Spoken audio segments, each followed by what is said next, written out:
Well, Lord, look at you, you beautiful movie star. Okay, hold on, my darling. Let me get this video on. Well, hello. Hello. Well, I thought, was that Farrah Fawcett? But she's not Oh, living. no. And Honey, you are her hair would, beautiful.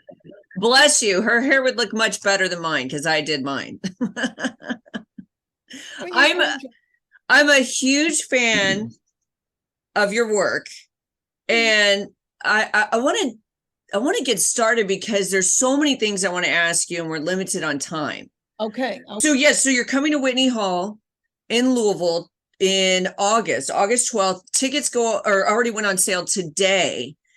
Now, have you been to Louisville before? Yes. So Several times. yeah, I was gonna say because you're from East Tennessee. So was I that live, yeah, I've raised my children in East Tennessee, but I'm from Middle Tennessee. But yes. in Middle Tennessee? That's right. Yeah, Knoxville. So what is it when you were a kid? Did you come to Louisville? Have you ever come to the Derby? No, honey, I've been to Louisville, but I've never gotten to go to that fancy Derby. Oh, you should be there. I know. And my a good friend just asked us if we wanted to go. And Lord, when is I told him, I said, "Oh, thank you so much, Jeff. Let me get back with you because I really want to go." Yeah. And I can't remember if would that be Keeneland or is that like the whole Derby or is everything there or So something? yeah, so the Derby, the way it works is the Derby is in Louisville, and that is usually the first Saturday in May. And the day before is Oaks, and that's more like the local, the everyone who lives here goes to the local thing, and then of course the Derby. Oh my gosh. Well, no, I have not gotten to get a big hat. I have been to a derby party in Knoxville and put on a big hat and acted like I was there. Well, now we got to make it happen. I mean, you're coming here anyways, obviously, a couple months later. But okay, let me ask you this. You started to sell jewelry. So I'm taking it you're a stay-at-home mom at this time. You're selling jewelry, what, like Park Lane jewelry or something? It was Premier Jewelry, and I'd had my first baby. I was pregnant with him, and I wanted to stay home with him. And I sold it in between birth and him. And then by the time I had my last baby, I had three, but I had them all close together. I couldn't be out there schlepping that jewelry, but I did it for probably 3 years, something like that, and sold jewelry at night in women's houses like Tupperware. Yeah. Now, did you, because my mom tried to do that with Park Lane jewelry, but her only client was herself. So did you actually sell to other people or did you? Yeah, honey. Yes, I schlepped a lot of jewelry around East Tennessee, and they had price points like earrings for $19.99. And even when women are like, on a budget, you can make room for a nice gold earring. Everybody needs a little something there in a lipstick. So I sold a lot, and what it was, I think, is that I made it fun, and I really developed an act and talked about my family and my kids, my babies, and being pregnant and how my body looked and nursing and and hemorrhoids and all of that. And because when you get invited to something, I'm bad about, somebody invite me to a party and I'm thinking, oh my gosh, I gotta go buy something and I don't have time but I don't want to hurt her feelings. Well, I think people thought that I was fun and funny and they had a good time and we ate dip and brownies. And so I started booking about a year in advance. Wow. And like I was booking my own comedy club, and the company noticed, and that's how they got me to start speaking at their big things. And women would come up to me and say, you need to be a stand-up. And I had always thought that I could do it. Even as a child, I thought I loved comedy. I watched comedians all the time, and I thought I can do that. I know I can do it. But I was from the country, and I didn't know how. And I went on to college, and I was, did all the traditional things, and I wanted babies more than anything. Yeah. I wanted to get married and have babies, but the whole time I kept thinking, someday I'll be in Hollywood. Someday I'm going to be on stage. And then there would be times where I thought, am I crazy? Am I like those American Idol kids that think they can sing? Right. I had all kinds of emotions through 22 years of doing this. But it's interesting because there's a lot of people that are funny, but it's different being funny and being a comedian, because you've got to figure out, I mean, obviously, but like the timing and what's working. So I think when you were saying, doing the jewelry, that kind of gave you your training ground, because your target audience, I'm assuming, is women. Yes, my darling. Look at that. I look back on it and I think it could not have been any more perfect, because it was like my little demographic in women's living rooms that was not threatening. I was talking to my people the whole time. And then when my husband sold his business and went to work for a big company, and we moved to San Antonio, Texas, and that was the first time I was going to have a club. And I did their open mic, and I was scared to death. And they saw something in me, and I kind of had gotten seasoned from doing these jewelry parties.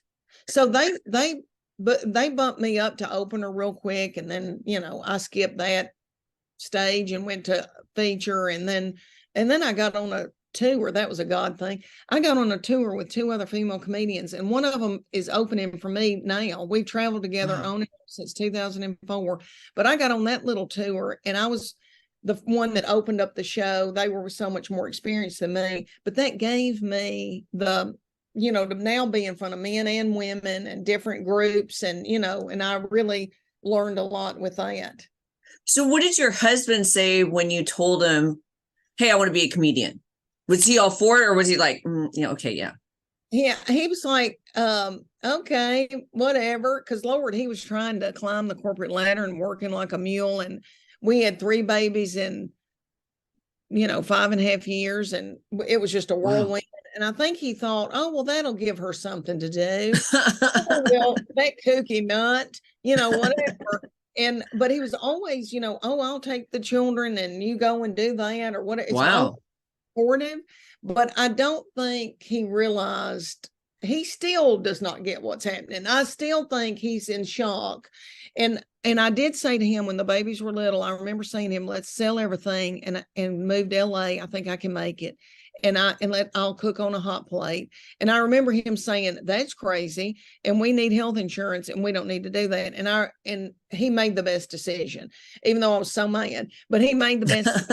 I was not ready. And I'm so thankful that I got to raise my children, and I got to raise them in East Tennessee. If I'd have gone out there, I mean, they wouldn't be the people they are, and that would have been crazy. So he was right. And I've got to raise my children, and then now this is happening to me where they don't need me like they used to. And so I'm lucky. I'm so lucky, because I got to have my family and raise them. And then this happened at 57. That's why I named this the Just Getting Started Tour, because I feel like I'm just getting started at 57 and a grandmama. Yes. And I love that. And I want to come back to the tour, but I also want to point out, you have a Netflix special out that just came out. On the 11th. Yes. Now, did you sit down and watch it with friends and family? Yes, honey. And I had to take an ibuprofen. It tensed me up. It's hard for me to watch myself. I saw it out in LA in the editing thing. I went in, they let me go in and watch it. And I watched it like this. I just can't hardly stand and watch myself. And my baby was with me, my 25-year-old, and she goes, no, Mom, it's good. It's good. And then I watched it the other night with my kids, and one of them's dating a boy, and he came over too. And I was torn up over that. But then, I kind of eased into it, and I cannot tell you how precious people have been. I've got the sweetest comments, and people are saying, I'm watching it 2 or 3 times. And I've watched it 3 times or whatever. And people and I don't know if I can give it away or not. I mean, people can watch it, but my family comes on stage with me after.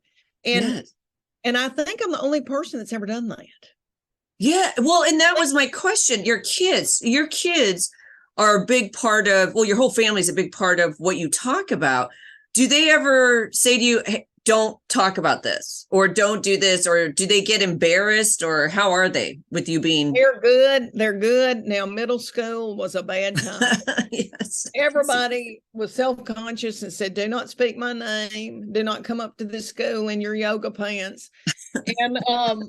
And so I had to, that was a dry time. They did not want me to talk about them. And I understood it. Yeah. They didn't want me to talk about puberty. Lord, that would have been such good material. But anyway, they said no. Now they're like, we don't care, Mom, what you say. And they'll also, like, I had to turn around another hour to do this new tour because the Netflix special is, that's material from the Big Panty Tour. Now, Just Getting Started is a whole nother hour that nobody's ever heard before. And so my kids were, I said, they've all helped and said, oh, Mom, you got to tell them about so-and-so, funny stories throughout the year. So they helped me a lot with this new hour. So by the way, your TikTok, I love it. And the reason, well, I love TikTok, but I love following you on it because whoever does your TikTok, it's phenomenal because they figured out how to take some of your bits and put it in a shorter amount of time. But then you want to go to the next one to see it. So I think it was your last tour that a lot of that content is on there. And I love, obviously, I think all of us women appreciate everything you talk about, obviously the big panties and being a mom and your body. And it's real because it's not making it perfect. Do you know what I mean? Like a lot of women are always like, oh, my child's so perfect. No, they're not. we want to know the real stuff. So I really appreciate that. Oh, you angel. Thank you for telling me that. That's the first time anybody has said it that way. Really? Yeah, but you're right, though. Nobody's perfect. And everybody talks about little children and their ACT, and everybody's going to be a Major League Baseball player and all that rigmarole. And it's not true. And it's okay to be normal. Yes. Okay yes. Everybody's got flaws. And Lord, I don't know how these children got through school. Their daddy is very academic and anal retentive, but he was traveling and making a living. And so I was the one that was having to help with math, and Oh, no. know what I was saying. And I would just shut down and go, let's go to the zoo. Should we just go to Dollywood? Yes. I love Dollywood. I don't know how they made it because I'm really not, I'm not organized. And so but I look back on it and I think, oh my gosh, we had a ball. Like I've had a ball with my children and now they're my best friends, and I get with them and it's just wonderful. But you're right. They can learn that stuff in school, but spending time with their mom and doing all those fun things, those are the things that they're going to remember. Well, especially, coming up in your comedy because they get to relive it again. Yes. So you're coming to Whitney Hall. Tickets are already on sale. I'm Every Woman already out on Netflix.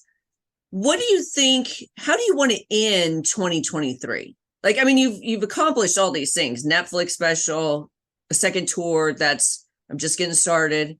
What is something on your bucket list that you want to accomplish this year? Well, I'm writing a book. Oh, great. And it's called What in the World? And, because every day I think, what in the world? And it's funny essays about, just stories in my life and raising these children. And I really want to talk about all the sin that I committed in the 80s. But my literary agent said, he goes, honey, you're not Joan Crawford yet. But I'm working on that, and that will come out in 2024. And that's a big deal to me. I always thought I had a book in me. And so that means a lot to me to have that out. So I hope people like that. I mean, I'm still working on it, Lord, if it doesn't kill me, but that will come out in 2024. And hopefully I can do a third tour. Yes. With my book. I appreciate the bit you do on, and I think it's so funny when you reflect to going to concert in the 80s. Compared to now, my husband and I went and saw Luke Combs in Nashville because I'm actually I live in Mount Juliet, but I voice track him for Louisville. Yeah. So we went to the tour. We were given pit passes, but we were also in the press box. So we go in the press box. You can sit down, you can have a drink, you can have food. And I look at my husband, I go, hey, do you want to go do you want to go to the pit passes? He's like, no, why? Why? Now, if we were 20, we would be there. But now we're like, no, we'll just sit here. We got a seat. No one blocking us. Oh, I know. Lord, I don't want to stand on my feet. No. At a concert, if they stand up in front of me, I think, oh no, I'm not going to be able to see Fleetwood Mac, because Right. everybody's standing. But now, really, at the concerts I go to, everybody's sitting down. Everybody's tired and their feet hurt. And Yeah. a big tennis shoe and a crossbody purse, Oh, yeah. Oh, yeah. Now, who is one of your favorite artists out there? Is it Oh, more my rock or Lord. country? I do love country, and I was raised in Middle Tennessee Yeah. near the Opry and all that, so I do love it. But I'm more of an R&B gal. Earth, Oh, Wind, and Fire. I yes. follow Earth, Wind, and Fire. If I could, I would go with those old men and be their groupie. And and I tell you, this is crazy, but I've always loved Tom Jones, and I've seen him Oh, several yeah. times. And that little thing's probably in his 80s, and he's not spraying his hair anymore. He's let that go. But I've always thought he was so cute. But I love all live music. And I did the tribute for the memorial for little Leslie Jordan at the Grand Ole Opry, and Oh, that's yes. debut. And it was 29 performances, and it was Willie Nelson's boy, Luke Nelson, Yes. Ashley McBride, and it was unbelievable, the acts that were there. That little girl that sings about "I got a heart like" Oh, yeah. Lainey Wilson. Lainey Wilson, darling, looked so cute in her pants. I had a ball with all of them. Eddie Vedder was there, and that's going to be coming on Circle Network, I think. And that country music, I thought, oh my gosh, I just forget how much I love country music too. Was Luke Combs a doll? Because he was on the Opry. Yes. So nice. Well, and you know who's from your neck of the woods? The biggest country star. Yes. Honey. Do you know any of his family? Honey, he went on a few dates with my middle child. Did he really? Yes, he did. Wow. And he and I performed together years ago after he gotten off The Voice. And my career wasn't going well, and we ate cheese together in the back, and I thought, well, he ain't going anywhere. I just thought this business is so hard, and I was bitter and jaded. And honey, look at that little thing. And he did a video for me for a little girl going through chemo in Children's Hospital in Knoxville, and it was precious. So he is sweet. He's a sweet boy. Yeah, he really is. That's awesome. Well, I love the fact that you said your career wasn't going anywhere, and now look at where you're at. It's not crazy. Oh Lord, software update. I don't understand tech. I don't know what that went on there. I know, it's crazy. I'm so happy for you. Big fan. I love following you on social media. And of course, tickets on sale now to see you here in Louisville. And congrats. I can't wait to read your book now. Thank you, my darling. Thank you. And you are a beauty. If you could be in Mrs. Tennessee pageant, I would like to be your handler. Well, bless you. All right, you don't. You have a wonderful day. Cracker Barrel, and I love that Cracker Barrel Mount Juliet. Okay. Yes, it's the best. I know. All right, bye, you don't. Okay. Bye. Thanks. Bye. Bye.